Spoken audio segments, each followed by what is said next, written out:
With this lecture, we begin studying the section of the central nervous system physiology. Particularly, this lecture considers the general principles of the central nervous system functioning. Let's begin with the classification of the nervous system. The nervous system as a whole, morphologically, can be divided into two parts. The central nervous system, CNS, which includes the brain and the spinal cord, and the peripheral nervous system, that includes all the peripheral nerves that go out of the central nervous system. Functionally, the nervous system can be divided into the somatic nervous system and autonomic nervous system, where somatic nervous system controls the skeletal muscles. Therefore, it is involved into voluntary movement control, as well as reflexes. And autonomic nervous system controls the internal organs. Functions of the central nervous system. There are many functions that are performed by central nervous system, and one important function is sensory. Our sensations are not possible without a sensory neurons. Conduction is very important because it provides conduction from lower levels of the central nervous system to upper for analysis of information, and then upper centers can send impulses down, and finally it's the basis for its related to the other functions. Integrative function provides integration of all efferent information of the input into the central nervous system, and on the basis of this, the final commands can be produced to control numerous body functions. So control and regulation is based on sensations, their conduction upward, and integration, and taking into account all the other stimuli that may come from external or internal environment. Informational function. Due to central nervous system, we can be provided with information. And finally, central nervous system may provide not only the body response, but conscious, voluntary response due to our actions, which is the behavioral function. All these complex functions require the specific arrangement of connection between neurons. And this is important how the structure and connections of the neuronal networks is formed. A neuron is the structural and functional unit of the central nervous system. The total amount of neurons in the central nervous system is estimated as up to 10 in 11th or even 10 in 12th power of individual neurons. But they are not simply connected to one to another as a chain, but they form the neuronal networks. Before we consider types of neural networks, let's consider first efferent neurons and the other types of neurons. Efferent neurons, as you perhaps already know, are pseudo-unipolar neurons. This word can be translated simply from Greek as false unipolar. You may see that at first the neuron makes just one process, like unipolar, but really, very soon, this one process is divided into two branches, peripheral and the central ones. The peripheral branch comes from the peripheral from receptor, or for itself is a receptor, and it sends impulses through the peripheral branch to the body, which is located in the spinal ganglion, neuron body. Spinal ganglia are located close to the spinal cord, where the dorsal roots enter the spinal cord from behind. And then impulses are passed down to the axon, to the center, to the central nervous system. Central neurons located within the central nervous system are multipolar. It means that they have numerous processes, but most of these processes are dendrites, and there is only one axon in the neuron. Neuron begins in the axon hillock, then where axon goes out of the neuron body. As you remember, axon hillock has the most excitable portion of the membrane as compared to other areas of the neuron. And exactly this is the place where own action potential is generated by the neuron. And then this action potential can be sent along the axon, finally to the axon terminals where the synaptic contacts are formed. Neurons, as it was already mentioned, associated into neural networks. And these neural networks are very different in their shape and their size, and they are involved into complex processes in the central nervous system. And we can classify the few types of the neural networks. But before classification, let's consider the basic principles, how generally neural networks can be formed, because they are different from simply chain of neurons which sends impulse from one to next and next neuron. Basis of the neural network formation. First, let's consider such a phenomenon as divergence. Look, this is the branching of neuron terminals which enables the neuron to establish contacts with many other neurons. Here you can see the neuron axon is branched into 4 branches. As you remember from, for example, motor neurons, they are able to establish up to 1,000 of contacts with muscle cells. But in the central nervous system, maybe it's less numerous, but anyway, great number of axon terminals can be formed by one and the same neuron, and therefore one neuron can stimulate many other neurons and it contacts them. Here, this is another example of this branching, where it's closer, it's not schematical, but closer to real situation in the tissues, where you can observe these connections. And here again, you have 4 branches, for example. So this branching exactly is the divergent, simply according to word divergent. And there is opposite case where the convergence occurs. Convergence enables many neurons to stimulate one and the same neuron. So it's coming together to one and the same convergence. Here again you have scheme where many different neurons stimulate one and the same neuron. And if you pay attention to this picture here, each of these neurons actually can activate the central neuron, because you see the synaptic terminals are arranged in pairs in each case. And 2 synapses make it enough to stimulate the neuron. At least 2 impulses should come to the neuron to activate it. Types of neural networks. Now let's make this classification. First type has the name which is complex, hierarchical. Hierarchy is the specific, but we will consider in details in the next slide.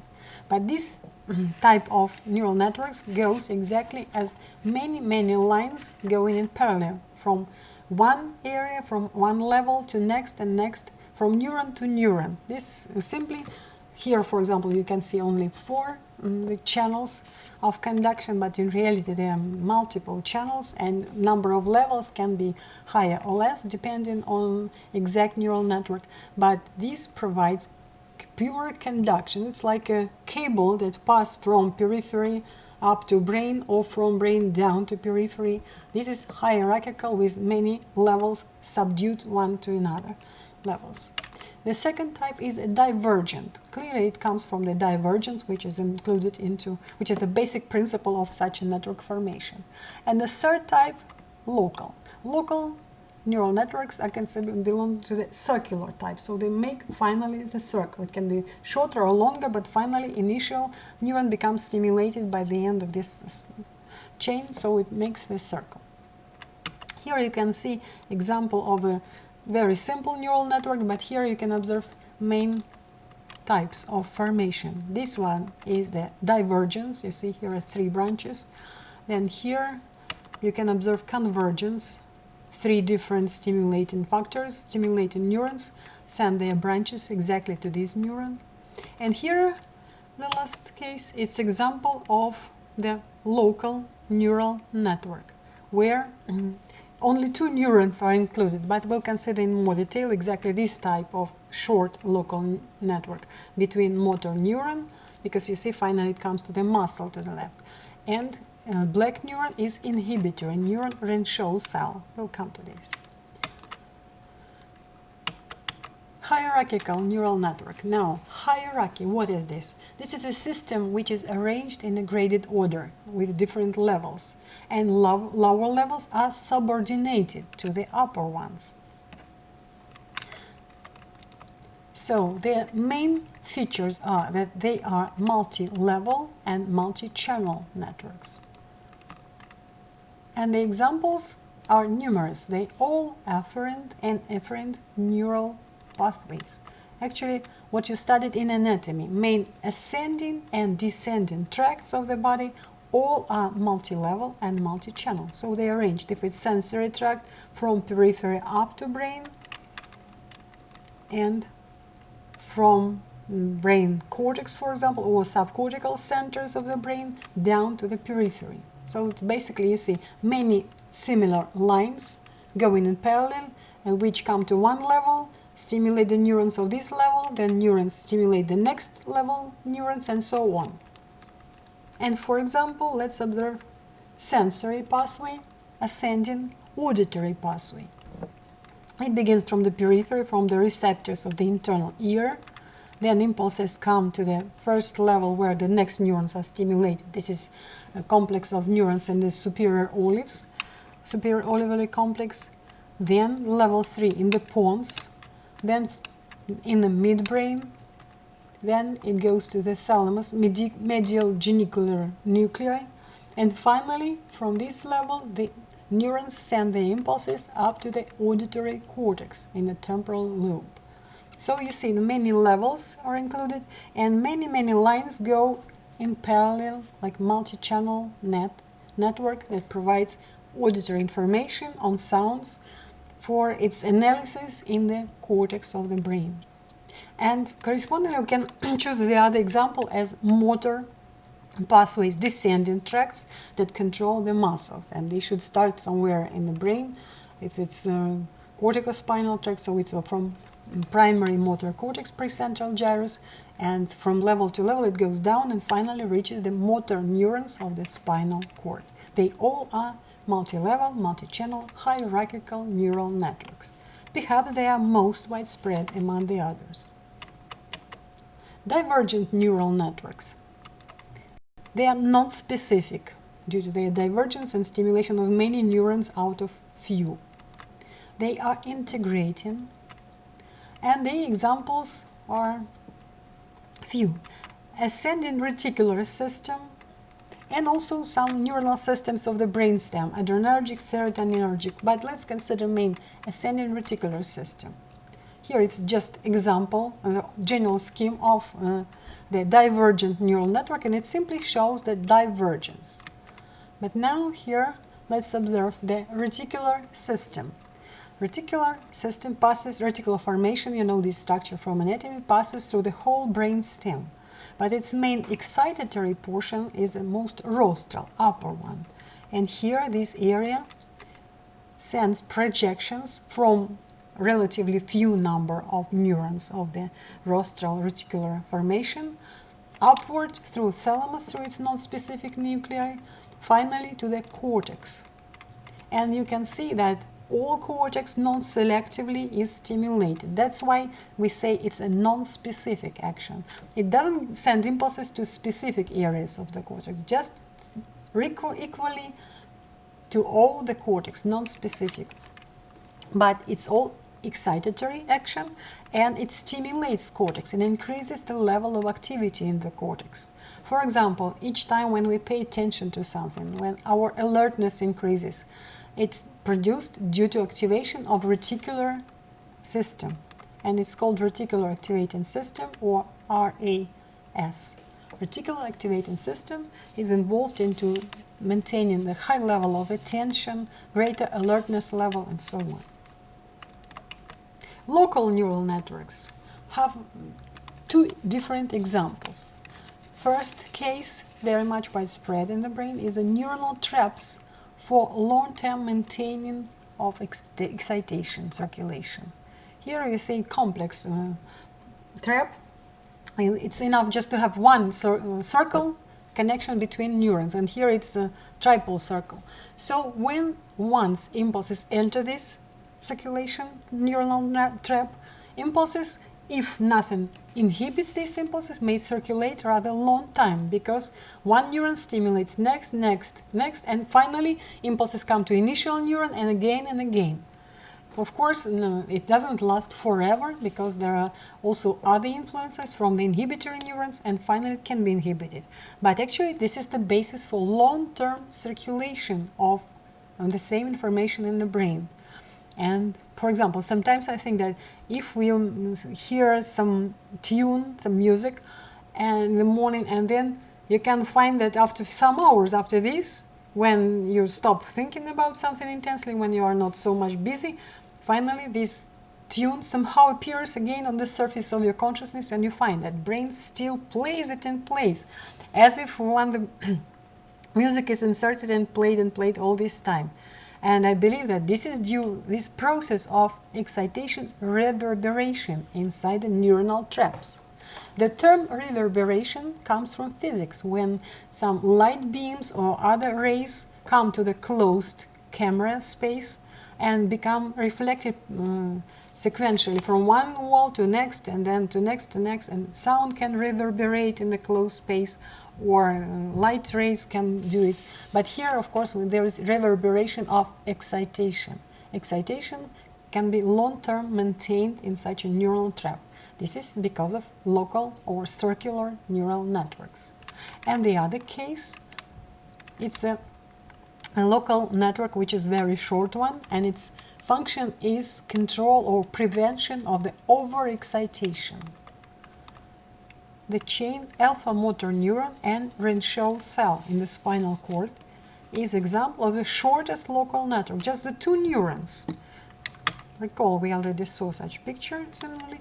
This is alpha motor neuron, main motor neuron of the ventral horns in the spinal cord.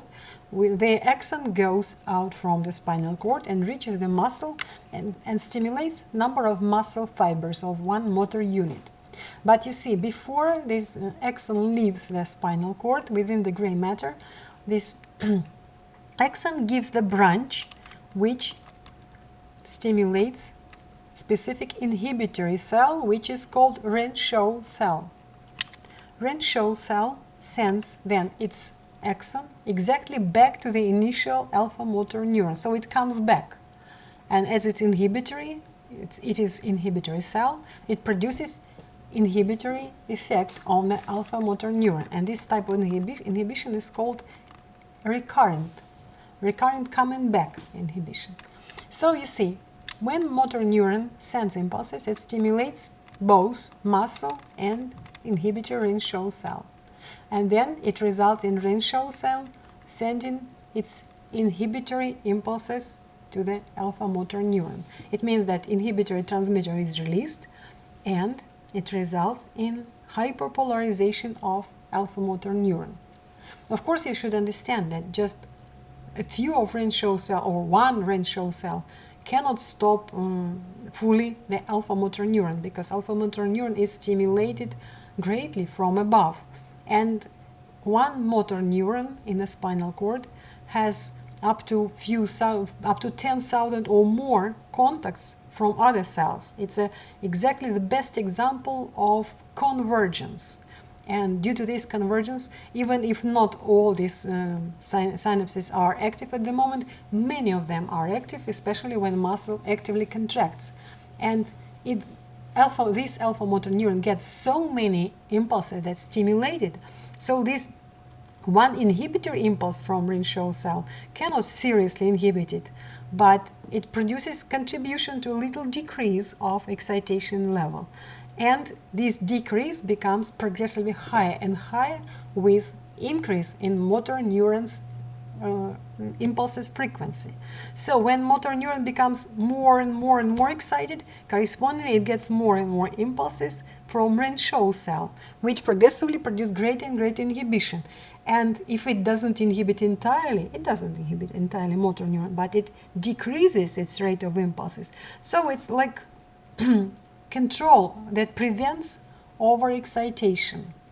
and doesn't allow motor neuron to excessively stimulate muscle and produce muscle exhaustion. So it's one of the mechanisms that prevents excessive stimulation of the muscle. Transmitters of the central nervous system. Before now we considered only one, acetylcholine, a choline transmitter that is used by motor neurons, and it's released in the area of muscle cell membrane, postsynaptic membrane. But in the central nervous system, there's great variety of transmitters used, and they form even the systems of transmitter. Many neurons are joined into one system by release of one and the same transmitter, and their connections finally form specific systems. Let's list the main transmitters. Of course, full list is not possible to bring even in few pages, but acetylcholine, of course, is used as well here. Catecholamines are used, adrenaline and noradrenaline. Notice, in the peripheral nervous system, noradrenaline is a neurotransmitter of the sympathetic nervous fibers, final transmitter. But in the central nervous system, not only noradrenaline, norepinephrine, but adrenaline itself can be transmitter. Dopamine is also used by central nervous system transmitter. Serotonin, GABA, gamma-aminobutyric acid. ATP can be neurotransmitter in the central nervous system, and adenosine. Then glutamate is widespread, especially in the sensory system. Both glutamate and aspartate can be used. Endorphins and encephalins are specific transmitters in the central nervous system in certain type of neurons. Correspondingly, the systems of neurons that use each individual transmitter can be called cholinergic, adrenergic, dopaminergic, serotoninergic, and GABAergic, and so on. These are systems. So the brain possesses the cholinergic system of neurons, adrenergic, and so on. GABA, I'll just remind, the gamma-aminobutyric acid. And actually, this transmitter is inhibitory. Morphological and functional properties of the central synapses. Let's observe. I hope that generally you remember the central synapses have the shape more smooth. The presynaptic membrane, the postsynaptic membranes do not make great folds. Let's compare the central synapse versus neuromuscular junction. Here, this is schematic view of central synapse, but here it's not even schematic, but it's a real electron micrography of the neuromuscular junction. To the left side, central synapse has the bulb-like enlarged area of axon terminal with smooth presynaptic membrane, and the postsynaptic membrane of the next cell also is smooth. And this is a regular structure of the central synapse. As for neuromuscular synapse, neuromuscular junction, you remember that shape is much more complex. And look how many like fingers protruding into the muscle fiber the whole synapse is, with numerous folds of both presynaptic and especially of the postsynaptic membrane, which enables this synapse to have much greater surface area of both membranes, and especially the postsynaptic one, so that much more receptors can be placed in the postsynaptic membrane. So, let's compare. Neurons may have up to 20,000 synapses and their surface. And if we consider the case of neuromuscular junction between nerve axon and muscle cell, skeletal muscle cell, each muscle cell has just one synapse approximately in the middle of the fiber itself. Then synapses on neurons can be excitatory and also can be inhibitory. As for skeletal muscles, we can only stimulate.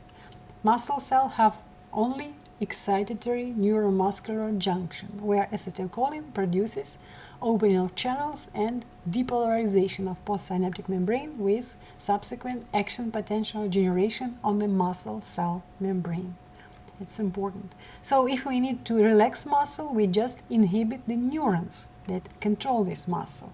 But to the muscle itself, we never send any inhibitory impulses, while neurons can be excited and inhibited.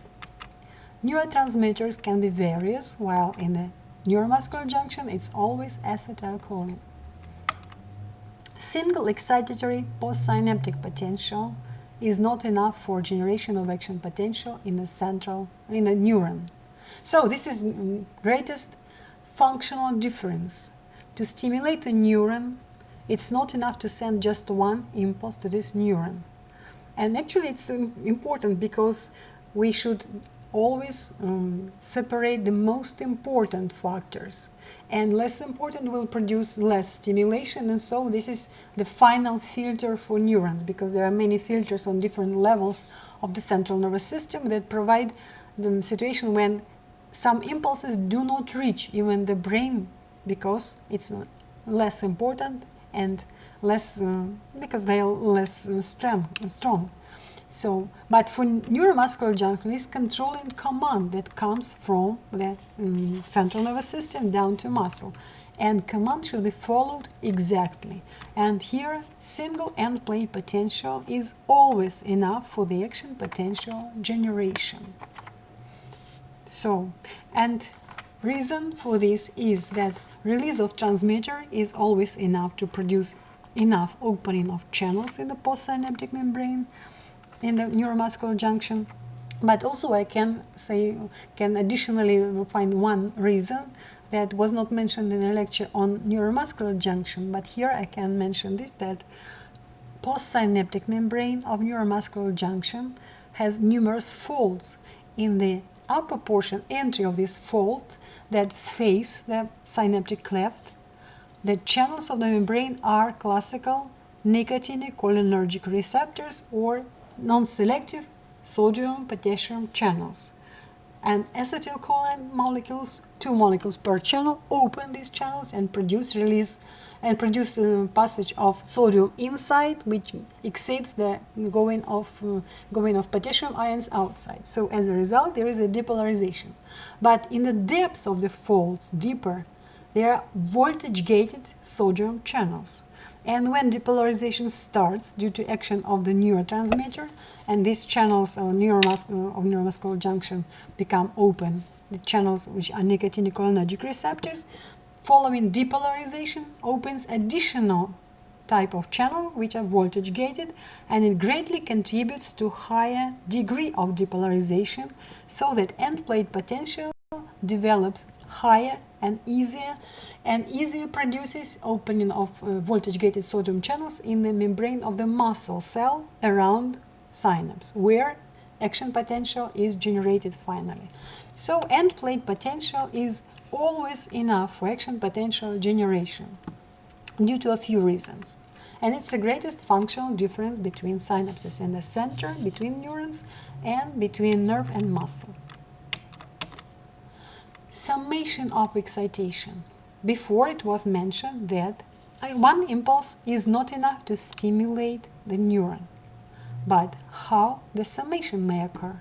And here we have 2 types of summation of excitation.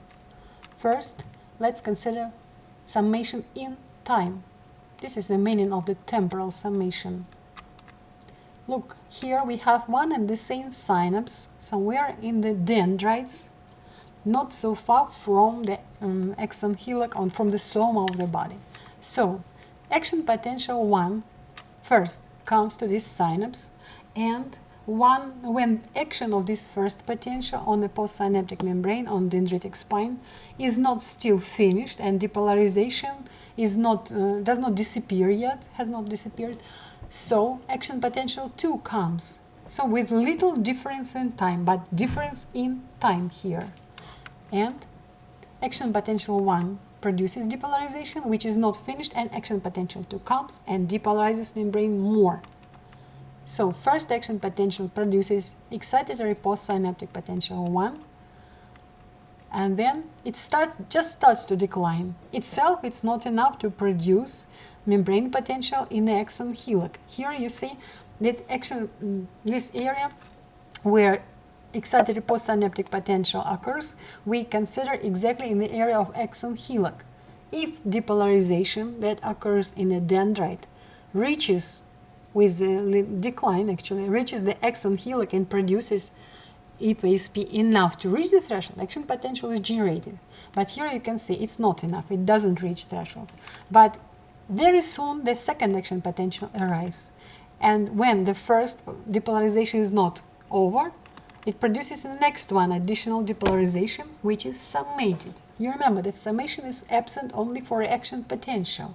The other potentials that are not able to propagate for long distance, but for short distance they can, with decline, then summation is possible. And you see this example of summation. And now amplitude is higher, and you see it reaches and comes over the threshold. And so the second EPSP will make the neuron to generate its own action potential. So it becomes excited, this neuron. Due to summation in time, impulses come to one and the same synapse, but with sequence in time, difference in time, one after another. Of course, if we wait longer, the first EPSP will disappear and the second will be the same. But here there is a summation, temporal summation, and action potential is generated. Let's consider another case of summation, which is called spatial. This is summation in space. Now there is no difference in time. Two action potentials come simultaneously to two different synapses of one and the same cell. So synapse 1 becomes excited and synapse 2. And they both, these depolarizations, should reach the axon hillock. And so now you see axon hillock depolarization, along dendrite depolarization declines, but as there is second depolarization, they become summated. Now just observe the difference from previous picture. Previous figure showed the horizontal axis, the time. Now it shows the space, length of dendrite. And you may observe that with length, depolarization declines, but it becomes supported by the second depolarization. And this second depolarization enables to reach the threshold, and due to this spatial summation, action potential is generated again by the neuron. So summation in space of two simultaneous impulses that come to the neuron. Both these types of summation are used, and sometimes not only two potentials but many potentials can come to the neuron. And actually among these many potentials, some can be inhibitory, and it depends which predominate, excitatory or inhibitory impulses. And then final result depends on result of summation. If summation brings the potential up to threshold and reaches the threshold, then impulses are generated and neuron becomes excited. If summation results in less depolarization or even hyperpolarization, there will be no activity, and it can be inhibition of the neuron. Reflectory activity of the central nervous system. First, let's give the definition of reflex. It's a rather simple definition, and I believe that it's possible to memorize.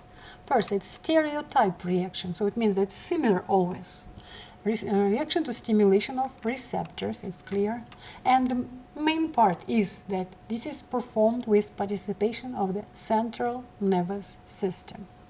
So not any reaction can be considered as a reflex. Here it should be reaction that performed with participation of the central nervous system. And the term reflex itself was introduced by, at least the concept, not term, but concept of reflex was introduced by René Descartes. He supposed that reflex is exactly like reflection, that something is sent to central nervous system, and central nervous system as a mirror reflects it back to the periphery, and we receive the result.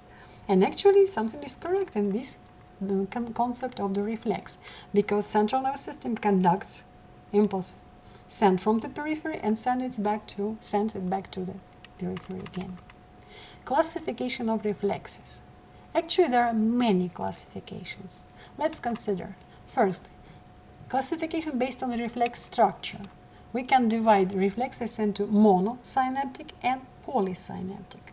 Here, only synapses within the central nervous system is counted. For example, for reflexes that end by stimulation of the muscle, the last neuromuscular junction is not counted. We count only synapses within the central nervous system. So it's possible to have monosynaptic reflex, and also there are polysynaptic. Actually, we can say oligosynaptic, but this term is not used. Then, based on the type of receptors, reflexes can be divided into exteroceptive, inter, and proprioceptive. When extero can perceive stimulation from the external environment, interoceptive from the internal environment of the body, and proprioceptive from the individual organs, their own, proprio-own receptors. Then, based on localization of the central part of the reflexes, which level of the central nervous system. Here they can be spinal reflexes based on the coming of impulses to the spinal cord, and finally sending from spinal cord. Then, if level of the reflexes is bulbar, this is medulla reflexes. Mesencephalic correspondingly in midbrain, diencephalic it's diencephalon, and so on. Then we can classify reflexes on the type of effector. This can be somatic reflexes that control the skeletal muscles, or autonomic reflexes that control numerous internal organs with their smooth muscles, with heart, for example, and so on. And based on mechanism of formation of reflex, classification divides reflexes on the innate, which called unconditioned, and acquired reflexes changed during the life, which are conditioned. Conditioned reflexes always require the cortex participation, and then can be formed, then gradually disappear, and they can be lost, and new reflexes can be formed. Reflex arches of somatic reflexes. Here you can observe two types of reflexes at the moment. From the muscle stretch receptors, there are numerous muscle stretch receptors in the muscle, and these represent the shortest possible reflex arc. But notice that when we say shortest, it doesn't refer to the real length of the sensory part or motor part. No, it means only number of neurons. And shortest or minimal number of neurons is just 2. Here this is a receptor, then it's sensory neuron in the spinal ganglion. And then there is one motor neuron of the ventral horns of the spinal cord. This is the only case when you have these 2 neurons. So notice there is no any interneuron. One sensory with receptor portion inside the muscle, but it's not cell. It's just nerve ending of efferent neuron. And there is a motor neuron in the ventral horns of the spinal cord and nothing else. And therefore, between the 2 neurons inside the nervous system, exactly in the gray matter of the spinal cord, there is only one synapse. This is monosynaptic reflex, the only one type. If reflex arc comes to the same muscle, but receptors are not inside the cell, but for example skin receptors or even tendon of the same muscle receptors, they all have structure of the 3 neurons at least. From skin receptors, really 3 neurons. One sensory efferent neurons in spinal ganglion, one interneuron somewhere in the gray matter, and motor neuron of the spinal cord, again in ventral horns. And then it comes to the muscle. So here you can see already within the nervous system 2 synapses. So it's not monosynaptic reflex arc. And you should always remember this difference. Only when receptor is muscle stretch receptor, or it's called also muscle spindle. Only in this case, from the spinal ganglion, the branch of efferent neuron, of pseudounipolar neuron, passes simply through posterior dorsal horns without any interruption down to the ventral horns motor neuron. This is the only case. All the other cases include interneuron between sensory and motor. And also notice the general scheme. Of course, you should not draw the picture exactly like shown here. Next slides will show simplest way to draw the reflex arcs.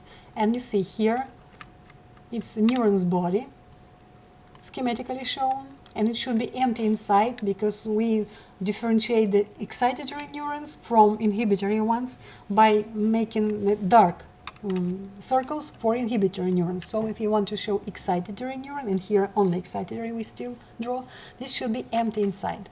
Then axon goes and it's branched into fork, which shows the synapse. This is symbol of synapse. And if you draw the next neuron, it should not touch because there is synaptic cleft. And symbolically, you should show this synaptic cleft.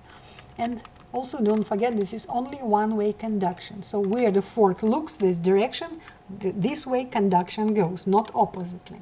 Because there are numerous mistakes in the drawing of reflex arcs. Reflex feedback. Look, here you see 3 neurons reflex arc that begins from skin receptors. Then it comes to interneuron, then to motor neuron of spinal cord, and comes to the muscle. This reflex has the feedback. Feedback always goes from the effector organ. Our effector organ now is the muscle. Inside the muscle we have receptors which are muscle spindles, already mentioned, or stretch receptors. And exactly these receptors may provide the feedback. The central nervous system should have the information about state of effector organ. And only this effector organ can provide the feedback information. So effector organ receptors change the activity due to change of state of the organ. For example, if muscle contracts, stretch receptor actually stops sending the impulses because there is no stretch during contraction. But this decrease of impulses is the feedback. Exactly, this is a change that provides information for the central nervous system that muscle has contracted. This is important. So here, if you need to add feedback, it should go from muscle receptors, and it should again enter through the same dorsal roots into dorsal horns of the spinal cord. But as you remember, from muscle spindle, impulses are sent from sensory neurons directly to the motor neurons. So without interruption, without interneuron. But for example, if you need to show where the feedback for the simplest monosynaptic reflex arc, which starts exactly from muscle spindle receptor or muscle stretch receptor. So you can say that nothing should be added and already it's present. If reflex begins from muscle stretch receptors, its impulses are sent to central nervous system, spinal cord, then back to muscle. So feedback goes from the same receptors which initially were stimulated. And as this receptor's activity changes when muscle contracts more or less, correspondingly more or less this change occurs. And this change of impulses can be estimated by central nervous system, and on the basis of this is clear that muscle contracted and how much it contracted, how quickly, and so on. So this is feedback, which provides control or estimation of effectiveness and suitability of reflex. In shortest way, we can say that feedback provides the estimation of reflex result. And this is the main purpose of having the feedback. Monosynaptic stretch reflex. Let's observe classical knee reflex or knee jerk reflex, because there is the jerking movement up with the lower leg. Look, first, with the neurological hammer, we make the strike on the tendon. And reflexes, stretch reflexes, often are called tendon reflexes. But you should understand that receptors for this reflex are not in tendon. These receptors are muscle stretch receptors or muscle spindles located in the muscle. Look, but if we strike the muscle itself perpendicular to muscle, the stretching of muscle will not occur. But when we strike the tendon, it stretches, and this stretching pulls the whole muscle, and muscle is stretched. So when muscle is stretched, many receptors in the muscle become activated. And impulses are sent from these receptors to the dorsal horns. Due to activation of muscle stretch receptors, impulses are sent by afferent sensory neuron in spinal ganglion to the motor neuron of the muscle. Quadriceps femoris, this muscle, is innervated from the lumbar segments, particularly from second, third, and fourth. So it is a big muscle, and big pool of neurons controls this muscle. These neurons are located in ventral horns of three lumbar segments of the spinal cord, L2, L3, and L4. So, and these neurons, not all of them, not greatly, but many of them become stimulated due to this stretching. And these neurons, in response, send impulses down to muscle fibers, to their corresponding motor units. And due to contraction of these motor units, muscle contracts, not very strongly, but visibly, clearly, and we can observe leg movement in response. So this is classical monosynaptic stretch reflex, muscle stretch reflex, which is always checked during medical examination by a neurologist. Not the only one, this, but many others, but this is one of the basic. So let's draw it in the simplest way. Monosynaptic stretch reflex. Let it be spinal cord with its gray matter. Dorsal horns are always above, dorsal or posterior horns, and ventral horns are always beneath. So motor neurons will be located in the lower portion of the gray matter, where neurons are located, while white matter contains the axons, ascending or descending axons. So this is a motor neuron, this is the muscle. Muscle stretch receptor is muscle spindle. Here schematically is shown like this, and from muscle spindles, impulses are sent through posterior or dorsal horns and pass by the sensory neuron located in ganglion, spinal ganglia, pseudo-unipolar sensory neuron. And impulses sent directly to the motor neuron. Alpha motor neurons, efferent neurons of this reflex. And these neurons send the axons exactly to the muscle where they form the synapse. But this is neuromuscular junction, not central synapse. And central synapse is the only one. So, just two neurons, it's a minimal possible number of neurons in reflex arc. One sensory, one motor. And between them, the only one single synapse. So it's a monosynaptic reflex. I hope it's rather easy. Nerve centers. What is nerve center? Let's first give the definition. This is the association of neurons that participate in a certain reflex reaction, or they control, regulate the same function. So they are joined by one and the same function. And there is a difference between understanding of nerve center as morphology. Anatomy understands that. Anatomy always places it nearby. So it's one center, one nucleus in the nervous system, which can be observed easily. But in physiology, associations of neurons in functional association can be of not only between neurons located nearby, they can be located in different parts of the central nervous system. But if they work together, they can be said they form the nerve center. So morphological concept of nerve center is different, and in contrast to this morphological, physiological concept joins neurons by joining is by one and the same function. So sometimes they can be located in different parts of the central nervous system. Like, for example, the nerve center, the respiratory center, includes portions that are located in the lower medulla portion, and certain center, pneumotaxic center so-called, is located higher in the pons.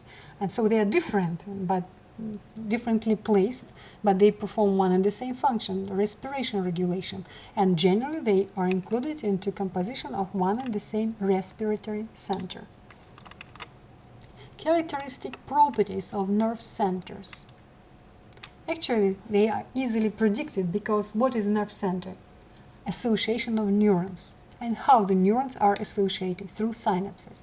And basically nerve centers properties are equal to the synapses properties, just they expressed much more than of single synapse, because one synapse makes, for example, synaptic delay, and nerve center that may contain hundreds of neurons with their connections produces serious delay, but it's not called individual synaptic, it's called central delay.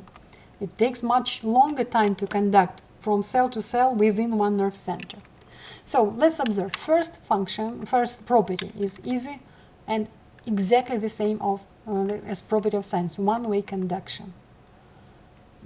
Because synapses can conduct in only one direction, so within nerve centers, all conduction goes according to direction of synaptic contacts.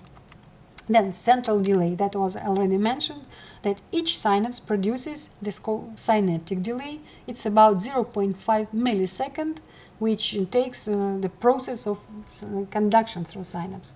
But you can imagine how long it can be central delay. We measure time from the entry of impulses to the nervous center and until the moment when nerve center starts to send impulses out of it to the periphery. So between these two events, central delay is placed. And this central delay can be very long as compared to single synapse, because there are many synapses, and each synapse takes time to conduct.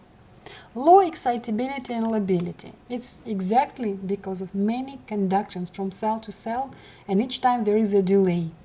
Each time is little delay, but number of these delays may be great, and so excitability, therefore, it becomes progressively decreased. And lability, ability to generate many impulses per time unit, is not great for nervous center. Transformation of excitation rhythm. Clearly, if we send impulses with certain frequency or certain specific pattern of impulses into nervous center, we cannot expect that outgoing impulses from center will repeat the same pattern or produce the same frequency, especially for high frequencies. If frequencies are too high, centers simply cannot maintain the same frequency, and finally it becomes decreased. So transformation of excitation rhythm changes the pattern of impulses, so we will not have similar interval between each individual impulse. And frequency, if it's high, will not be repeated, and outgoing impulses become less than frequency. Summation of excitation. If nervous center receives stimulation from different areas, from different groups of neurons, inside the nerve centers, all this excitation is summated. After discharge. After discharge actually can be considered something like close to reverberation. But exactly after discharge is prolonged activity after impulses input is already over. Of course, with presence of reverberation, local networks, it can be even longer than before. But even without this, impulses can last longer time to be conducted within the nervous center after end of impulses input. There are no more impulses coming to the nervous center, but within the nervous center, this impulse is still conducted, and so on. It takes time.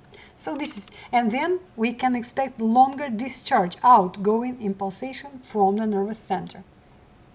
And this is after discharge. And due to presence of local networks, it becomes even longer. Tone. This is a specific term for basic level of nerve centers activity.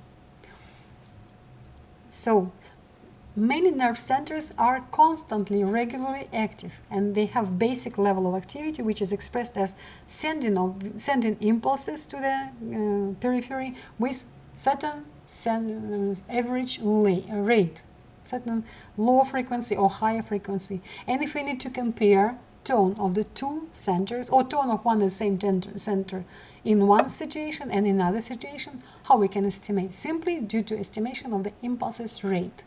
For example, the sympathetic centers send normally impulses to the sympathetic neurons of spinal cord and finally to the vascular smooth muscles with rate 1, 2, 3 impulses per second. It's rather low rate. But when the tone of sympathetic centers increases, they start to send more impulses per second. 3, 4, 5, 6, 7, up to 10 impulses per second. And progressively, the smooth muscles become contracted more and more. So tone increases, and its increase is the higher rate of impulses. And tone decrease will be less rate of impulses. Rapid fatigability. This is purely because of many synapses. Each synapse can be quickly tired, develop fatigue, so many synapses develop fatigue even faster. Plasticity. This is very specific property of nervous center, and it's not based on synapse properties. This is ability of nerve center to adjust functioning according to the needs of the structure that is regulated by this center. Of course, mainly plasticity can be observed easily when certain center is destroyed, and the other centers of the brain sometimes take their function and start to regulate this function, not due to normal initial regulation, but they just substitute the function of the destroyed center, or quick change of activity level depending on changes of external conditions. So it can be only noticed when something goes abnormally and then becomes again regulated better and better. Highest plasticity can be observed in among different portions of the central nervous system, of course, in the cortex. And if we compare plasticity in different ages, it's well known that plasticity in early age, in young children, in very early age children, is highest. And for example, it's known that if a child is born without cerebellum at all, this child grows as normal, healthy person and even may have no idea about absence of cerebellum, while damage of cerebellum in adult person results in great problem in movement, and these people become greatly limited in their abilities. So this is because of different level of plasticity. The early age children may develop such a plasticity that even absent part of the brain function is taken by the other centers and performed perfect. But adult person plasticity of the brain is not so great, and the damage cannot be replaced. And also there is general property of all neurons, high level of metabolism and high sensitivity to hypoxia. Brain metabolism in few words. First, main features. High level of aerobic processes. Of course, the brain cells do not use the glycolysis. They use aerobic oxidation, oxidative phosphorylation, and that's why they can get a lot of energy and may produce great amount of ATP. And oxygen requirement of the central nervous system, and particularly the brain, is high. So you may imagine that there will be high sensitivity to deficit of oxygen, to hypoxia. And the higher is level of the central nervous system, the higher is requirement and worse situation of hypoxia. So for example, a spinal cord can live 15 or even 20 minutes in highly hypoxic conditions. But if we can compare to cortex, the cortex can maintain life without great damage up to 4 or 5 minutes, no more, without oxygen. Glucose is the main substrate. Yes, it's clear that brain should constantly have good supply of glucose. And I hope you remember that brain tissue is the classical insulin-independent tissue, and blood glucose is always available for brain, just in case it's present there. Intensive exchange of nucleic acid is a classical feature of the brain. And there are special mechanisms of blood supply regulation, but in more details we are going to consider this in the cardiovascular system. Neuroglia cells. You know that brain is not composed of only neurons. There are numerous supporting cells, helping cells that are not neurons, but without them neurons maybe cannot survive. Examples of such neuroglial cells are oligodendrocytes. You see, in the central nervous system, exactly these cells form the myelin sheath, and one cell wraps myelin around many axons around it. And not Schwann cell, but oligodendrocytes here form the myelin sheaths. Then there are astrocytes, there are microglial cells, and many others. So, glial cells, let's consider their functions. Support function, simply mechanical even support, they arrange around neurons. So that neurons are not simply somewhere located in the space, but they are surrounded by supporting glial cells. Nutrition supply to neurons. The glial cells can provide glucose or even sometimes can provide a pyruvic acid for entry to Krebs cycle. for their nutrition. Then protective and reparative. Partially protective function also is the formation of the myelin sheath. And reparative, in case of neurons damage, if it's not full damage without opportunity to restore, glial cells may help to restore the neuron if it's not fully damaged. Myelin sheath formation and isolation was mentioned already. Production of growth factors for nerve. It's well known that if nerve is damaged, nerve fiber, it can regrow from the central end. Peripheral end dies, of course, separated from the neuron body, but the central end may produce growth gradually, but this growth should be directed and stimulated by glial cells, which secrete growth factors. And they direct the formation of new portions of the fibers, and so they can grow, of course, very slowly. Then, formation of blood-brain barrier. Glial cells participate in this, and this barrier protects brain from many substances present in blood. Regulation of brain extracellular fluid ion composition. Especially, glial cells are able to remove excessive potassium ions in the extracellular fluid of the brain. If you recall the influence of potassium on the excitability, first potassium changes the gradient between intra and extracellular fluids, then proportionally to change of gradient, the resting potential level is changed, and therefore there is change of the excitability. And when brain cells, neurons become highly active, which happens often. When they become highly active, and not only one cell, but many cells nearby located in one nervous center, they produce many action potentials, as a result of which we have high entry of sodium into the cell and high loss of potassium from the cell due to repolarization phase and hyperpolarization. So during these last phases of action potential, potassium goes out into extracellular fluid. And when many potentials are generated one after another, there's a great amount of potassium accumulated outside, and pump doesn't have enough time to pump it back quickly back into cells. So in this case, it can result in decrease of gradient for potassium, decrease in resting potential level, and therefore increase in excitability, but which does not occur naturally even when brain is highly active, because this excessive potassium temporarily can be taken by glial cell, and this prevents increased excitability of the brain cells, which can be not good for the body, because it can produce the convulsions of the muscles and so on. And finally, replacement of brain tissue defects. When neurons die and it's not possible to restore them, the brain tissue defects are replaced by glial cells. They start to proliferate and simply fill the damaged areas. Now let's consider such a process as coordination in the central nervous system.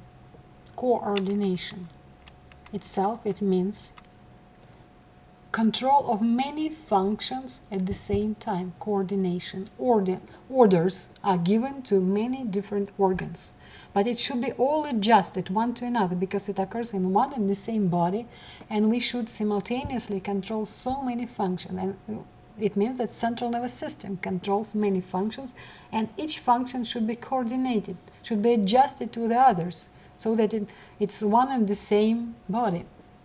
So this interaction of nervous centers, providing cooperative activity and regulation of many functions simultaneously, this is coordination.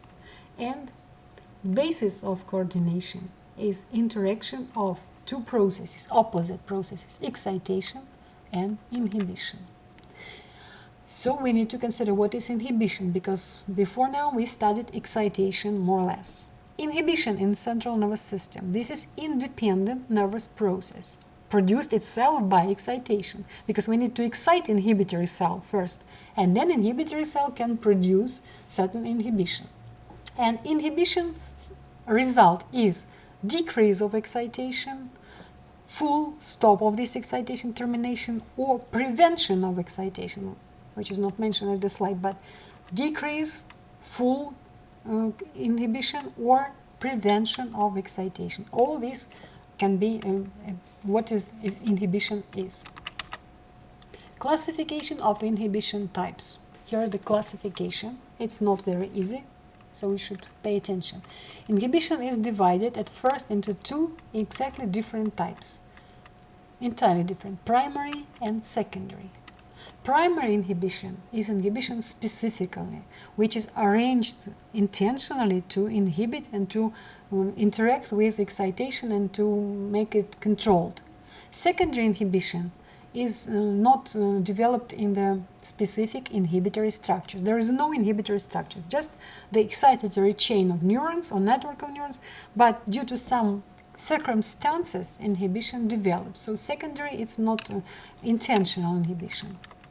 Primary inhibition is subdivided into presynaptic and postsynaptic, with most widespread, most classical, typical inhibition postsynaptic. And postsynaptic can be also subdivided into direct, recurrent, and lateral. All these individual types we are going to discuss later. As for the secondary inhibition, it can be of two types: pessimal inhibition and inhibition after excitation. It's rather easy, but also it's going to be considered in full details. Let's start. Primary inhibition occurs due to presence of specific inhibitory neurons and inhibitory synapses. Let's start from postsynaptic inhibition. It's called postsynaptic because it develops on the postsynaptic membranes of inhibitory synapses. And practically it's hyperpolarization. You know that excitation occurs due to depolarization. So we approach, the potential starts to approach the threshold of excitation and finally reaches the threshold. Inhibition is opposite process of hyperpolarization that drives potential far from threshold and makes it harder, more or less, to produce excitation. And exactly this is inhibition. So, inhibitory postsynaptic potential is hyperpolarization. This is initial normal threshold of the cell. But when cell receives the inhibitory impulse, which means inhibitory transmitter is released and binds to postsynaptic receptors, it produces the inhibitory postsynaptic potential, which is exactly symmetrical, just going downward to more negative values of membrane potential, which makes inhibition, because at this moment cell, even if it receives the excitatory impulses, will not be activated because inhibitory postsynaptic potential makes it to hyperpolarize. Of course, if we have simultaneous receiving for the neuron of inhibitory and excitatory transmitter release, it depends on which predominates. For example, if 3 impulses come excitatory and 1 inhibitory, we can say that perhaps excitation will occur. Not as much as it could be without inhibition, but anyway, there will be excitation. If it's 2 for 2, so 2 inhibitory, 2 excitatory, perhaps nothing will happen, no excitation, no inhibition, but it will be simply balancing of influences. But if inhibitory impulses come in high amount than excitatory, so there will be more inhibition. But inhibitory impulses decrease excitation, prevent excitation, or fully stop excitation. And so it depends on resulting change of the membrane potential. And individual inhibitory postsynaptic potential is simply hyperpolarization. Inhibitory postsynaptic potential can be developed due to inhibitory neurotransmitters, and the main inhibitory transmitters we know are gamma-aminobutyric acid and glycine. They open postsynaptic membrane channels for potassium or for chlorine, and therefore, due to open channels, both ions move down their gradient. For potassium, it's outflow from the cell. For chlorine, it's influx into cell, because it's extracellular ion. But in both cases, entry or loss of positive ions or entry of negative ions result in high negativity on the inner side of the membrane, which is postsynaptic membrane hyperpolarization. or it's simply inhibitory postsynaptic potential. Excitability decreases and cell becomes inhibited. Mechanisms. Let's observe. This is postsynaptic membrane of the interneuronal synapse with brown-colored receptors, ligand-gated channels that become opened by neurotransmitter molecules. And let's make first example. If this transmitter opens potassium channels, so like glycine operates, for example, then initial negativity becomes even higher negativity because through open channels, red molecules here show the transmitter attached to channels so that channels become open, and green spheres are potassium ions that through open channels start to move down the gradient outside, and as a result positive ions loss results in high negativity on the inner side of the membrane. This is hyperpolarization, and it's IPSP. Then let's consider the case with chlorine. Opening of chlorine channels, but chlorine is the extracellular ion. And when transmitter opens channels for chlorine enters into the cell, and as it's negatively charged, makes it even more negative than before the postsynaptic membrane potential. And so it's hyperpolarization. And similar, practically the same, in inhibitory postsynaptic potential occurs. So in both cases, hyperpolarization is an inhibition of the postsynaptic cell. Types of postsynaptic inhibition. Now, direct inhibition. It's simply when in one chain of neurons we put in somewhere in the middle inhibitory neuron. Here it's shown in black. So when excitation comes to this inhibitory neuron, it becomes excited and it results in sending of action potential along its axon and in release of the inhibitory neurotransmitter to the next neuron. So exactly the next neuron becomes blocked. Neuron to the right from the inhibitory black one becomes simply inhibited and conduction of excitation stops. This is simplest direct inhibition, but in most cases we give as example of direct inhibition a little bit more complicated case of combined inhibition. This is called direct reciprocal inhibition. And it's necessary to understand well what is reciprocal inhibition generally, because it's one of the basic principles of coordination in the central nervous system. First, there is no yet any inhibition. You can observe only reflex arcs, simply straightened. So you can see as one line, but in reality it goes from periphery to the central nervous system where the motor neuron is located, and then to muscles. And muscles is again at the periphery, but here it's straightened into one line. So you can see here, upper one, number one, let it be stimulator reflex arc for flexor, and lower, number two, for extensor. And these are receptors of the muscles, sensory neuron, motor neuron, alpha motor neuron, and muscles, flexors and extensor. And now we can add this reciprocal inhibition. Reciprocal is somehow can be translated as combined inhibition. And if you need to fully understand, this is inhibition coupled to excitation. Look, now this is reciprocal inhibition, mutual inhibition. Let's consider a case when this neuron becomes active because we stimulated receptors of these flexor muscles, stretch receptors. And sensory neuron becomes active due to receptor stimulation. And it sends impulses to alpha motor neuron of the same muscle, and it results in excitation of this muscle, as in knee reflex we studied. But look, this neuron, shown now in green, stimulates not only alpha motor neuron of its own muscle, but it simultaneously stimulates the inhibitory neuron, which inhibits the motor neuron of the antagonistic muscle. So, by stimulation of one and the same set of receptors, we produce simultaneous stimulation of the neuron of this muscle, green neuron, but also inhibition through interneuron, inhibitory neuron, inhibition of motor neurons of the opposite function antagonistic muscle extensor. So when we check, for example, biceps reflex, we stimulate biceps muscle stretch receptors, and it results in stimulation of biceps. So we observe contraction of hand, arm, in elbow, knee, in the elbow, joint, but simultaneously there is relaxation of antagonistic triceps extensor. So effective contraction of flexor is not possible when there is no relaxation of the antagonistic muscle.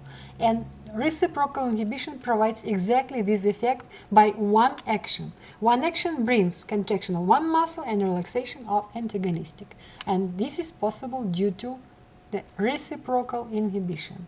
And not only for muscles this mechanism is used, but also for opposite function centers in the brain, for example, center of the hunger and center of satiety. These centers are opposite in their function. They cannot be active simultaneously, one or another. There is no other possibility. So by reciprocal inhibition, you see contraction of flexor, relaxation with elongation of extensor results. But similarly, we can observe situation for stretching of receptors to the extensor. Then extensor, triceps, for example, stimulation of these receptors will produce activation of the triceps extensor motor neurons and inhibition correspondingly of the motor neurons of flexor. The opposite situation. So, and contraction and relaxation will follow this case for stimulation of flexor, but oppositely can be done by extensor. This is reciprocal inhibition. Recurrent inhibition, we already saw this, but let's recall.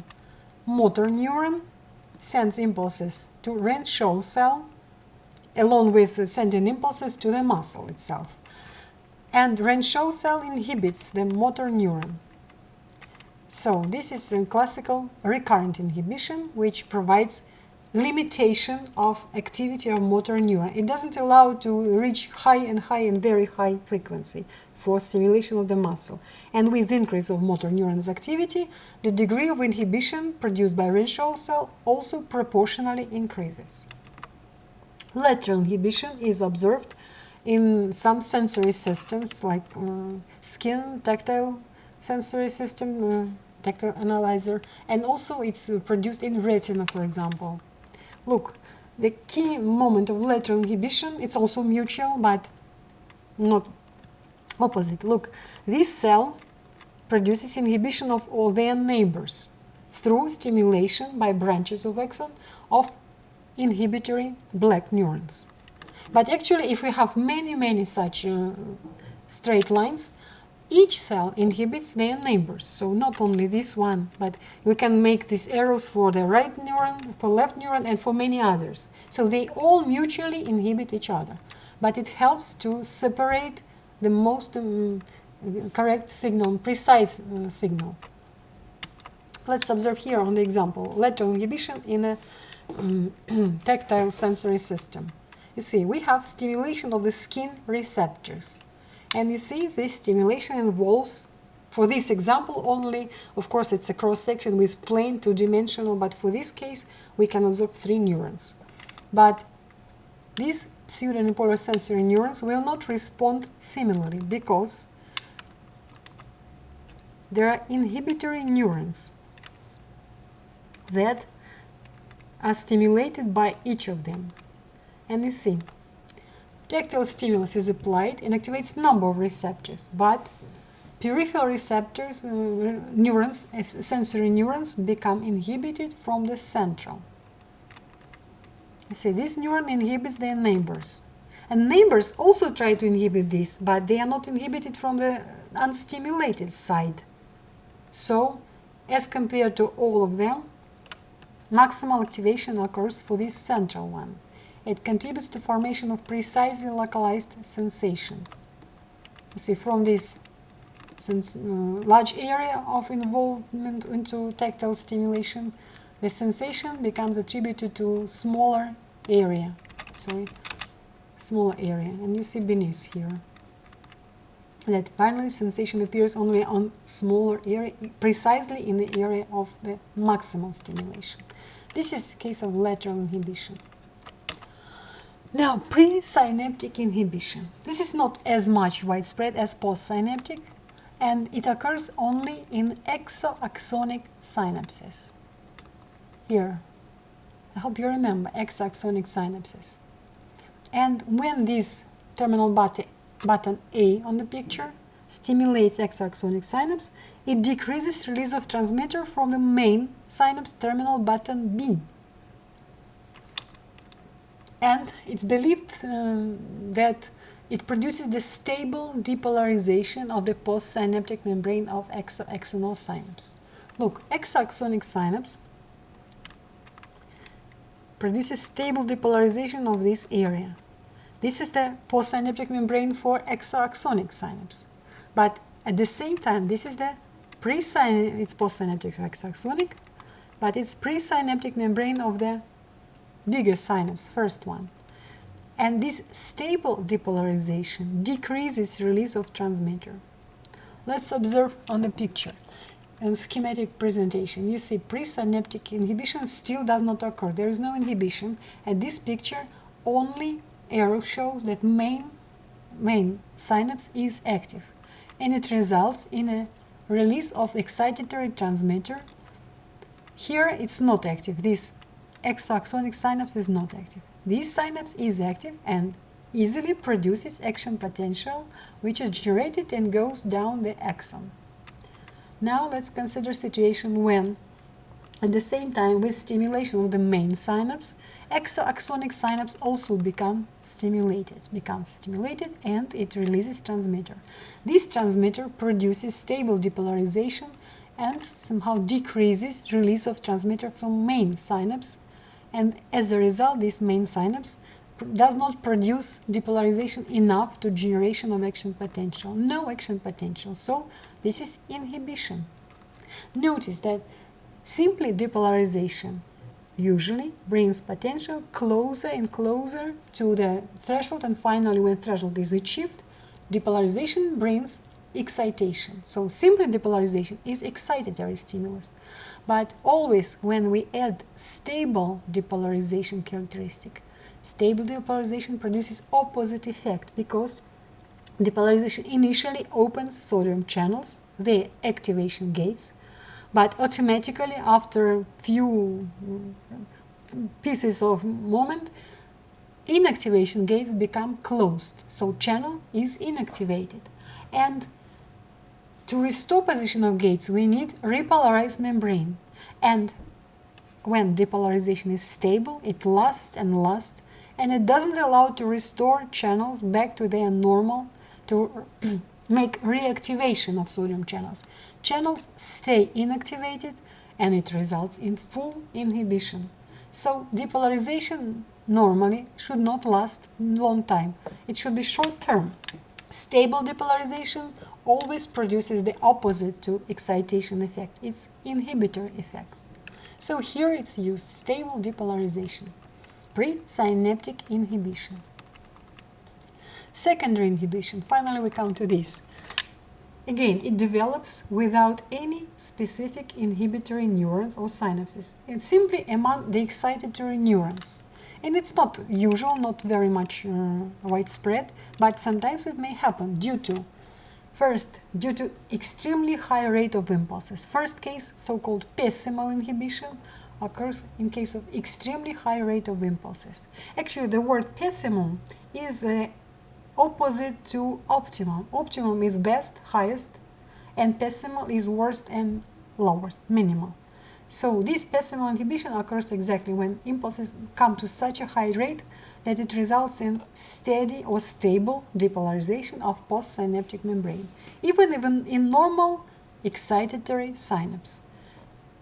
So much transmitter is released so that there is no way to decrease their concentration in the synaptic cleft, and many channels stay open and depolarization becomes steady, and it results in inactivated state of sodium voltage-gated channels around the postsynaptic membrane. So the cell temporarily becomes inhibited. This type of inhibition without any inhibitory structures, just due to excessive excitation, is secondary, of course. Decimal inhibition. And actually it's a protective type of inhibition. It simply protects from exhaustion, for example, of muscles, in case of extremely high rate of impulses for neurons and so on. And the reason is extremely high rate of impulses, decimal inhibition. The second type of the secondary inhibition, inhibition after excitation. It is even easier to understand. It's simply the state of the neurons which have the action potential with rather long hyperpolarization phase. Look, here you can see a rather long hyperpolarization. This is depolarization phase, this is repolarization number 2, and phase 3, hyperpolarization. In neurons, it's widespread. In the muscle cells, skeletal muscle, there is no third phase, but neurons do have it. Some have shorter, some longer, and cells which have this longer phase, really, each time when they generate impulse, for a certain time, remain hyperpolarized, and so like inhibited. We see it's very much similar to IPSP, inhibitory postsynaptic potential. Compare. Both are hyperpolarization. Just inhibitory postsynaptic potential requires that inhibitory neuron sends impulses to this cell, produces release of inhibitory transmitter. This transmitter should bind to postsynaptic membrane receptors, open the channels for potassium or for chlorine, and hyperpolarization follows. Here we need just to stimulate the cell by usual impulse. Cell in response becomes activated and generates its own impulse. And this impulse or action potential result in certain time of remaining in inhibited state. You see? It's automatic and doesn't require anything. Just each time when cell generates impulse, it stays a little bit inhibited for a certain time until hyperpolarization phase is over. So it's very simple, inhibition after excitation. Now let's consider the general principles of the central nervous system coordinating activity. We started from coordination in the central nervous system, and now we are ready to consider these general principles, how the central nervous system manages to perform regulation of many functions simultaneously, which basic principles are used for this. And here again, basic principles are the same as are involved into the formation of neural networks, divergence and convergence. This way we can, by one neuron stimulation, produce at least two or multiple effects, and we can converge many stimulating factors, for example, for one neuron, and then it results in some changes. So we can manage many processes simultaneously due to these basic principles. Then there is reciprocal inhibition, extremely important for regulation of structures with antagonistic activity. When by one and the same action, we can stimulate one structure and inhibit the other structure by one action. This is reciprocal inhibition, what provides this. Then, the principle called common final pathway. This principle basically is illustrated by main common final pathway of all the nervous system in our body. This is alpha motor neuron. If we consider this neuron that has a convergence as alpha motor neuron, it's exactly the best final pathway. You see, so many different beginnings of reflex arcs can result in stimulation of the same ending portion, the same motor neurons. For example, one and the same muscle can be contracted when these muscle stretch receptors are activated. Then it can be contracted in order to withdraw hand from the hot things. Then thermoreceptors begin the reflex. The same contraction of the muscle, let it be biceps, again withdrawal hand off from not thermal stimulus but painful stimulus, or it can be simply touch and we withdraw hand. It can be many different things, like voluntary movement of the same muscle, and the movement that helps to keep balance when the other muscles are contracted. So one and the same muscles are involved into numerous types of activity that can result from voluntary desire to make this movement, then for different reflexes, very different. So, and generally, even it was calculated that how many motor neurons we have and how many sensory neurons. And number of sensory neurons greatly exceeds number of motor neurons. And for most of sensations, our main response is movement. Even our emotions also result in some movement of skeletal muscle, by which are mimic muscles. We change the mimic on the face, which are skeletal muscles. So many different acts involve the same thing, contraction of skeletal muscles. Therefore, main common final pathway, common for many different arcs, for many different acts, are motor neurons and their axons going to muscles. Then, feedback principle. It's a very important principle. For control of any structure, any function, the center that controls should have information. What happens to this structure at the moment? In which state this structure is at the moment? So like skeletal muscle constantly can provide feedback from their muscle stretch receptors, which show this muscle at the moment contracted, relaxed, how much contracted, and so on. All this information is available due to effector receptors. And principle of dominance. This is principle of choosing the most important function at the moment. And the center that controls this most important function at the moment is said to be in a state of dominance. It's not a constant state. Temporarily one center can be dominant, then the other can be dominant, but it provides the response to most important thing at the moment of the central nervous system. And dominant center can suppress the others. Let's consider in more detail this dominance. Dominance, first of all, is high excitability state of the central nervous system center that performs the most important function of the body at the given moment. So properties of a dominant center are high excitability, persistence of excitation, it's stably maintained, summation of excitation, even from different sources input comes to this center, it becomes summated and increases. Reinforcement even by weak input, and inhibition of the other nervous centers at the moment.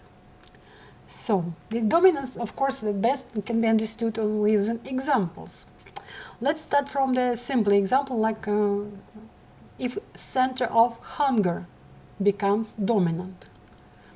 Imagine at first, for example, 4 to 5 to 6 hours has passed since the moment you last had a meal. And gradually, sometimes earlier, sometimes later, the weak hunger appears, but it's still not very strong, and center is not yet dominant. Just impulses are sent from empty stomach that increase the activity progressively more and more of the hunger center.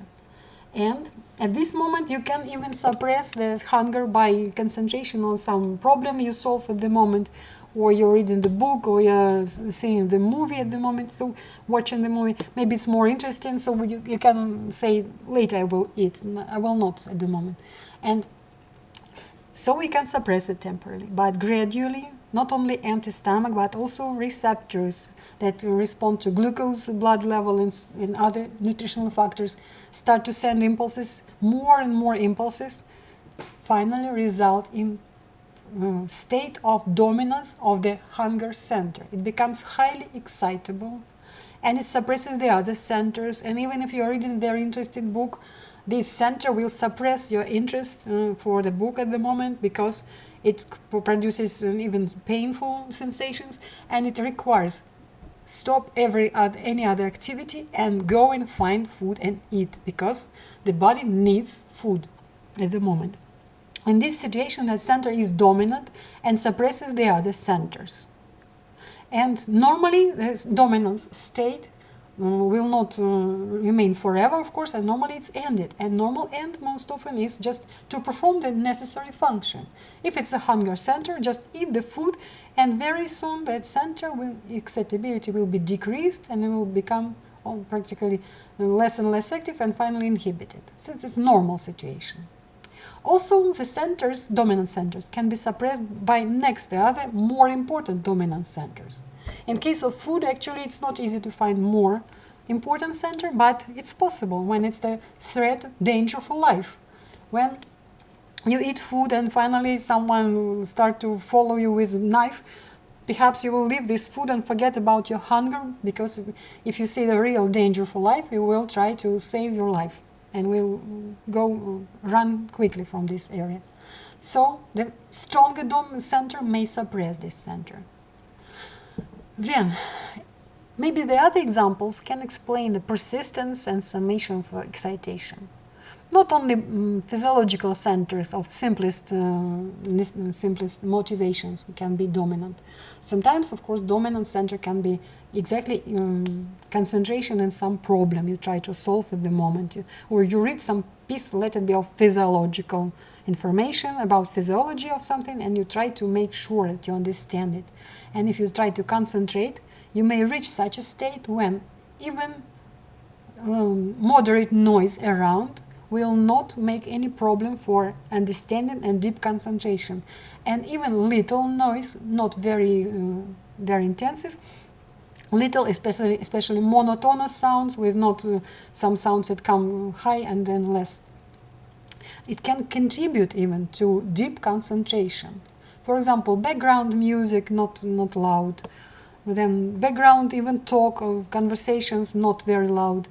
Some other things can contribute to deep concentration, and when it's suddenly they become lost, switched off music or switched off or stopped talking, it may disturb even the concentration level, because this is so-called reinforcement by weak input. Even external for this center stimulation can contribute to higher excitability of the dominant center, because as it becomes more excitable than normally, it can be stimulated by weak input that normally doesn't even reach this nervous center, but now it becomes enough to reach and stimulate. And so this is a reinforcement by weak input, because it contributes to summation of excitation. So this is a dominance center.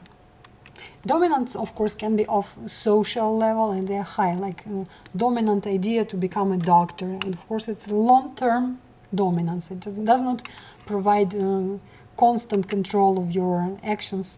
So mostly we consider simpler dominance like biological motivations. But social motivations are long-term remaining dominant, and they do not determine all the behavior of a person. And that is all that I wanted to say about the general principles of the central nervous system operation. Thank you for attention.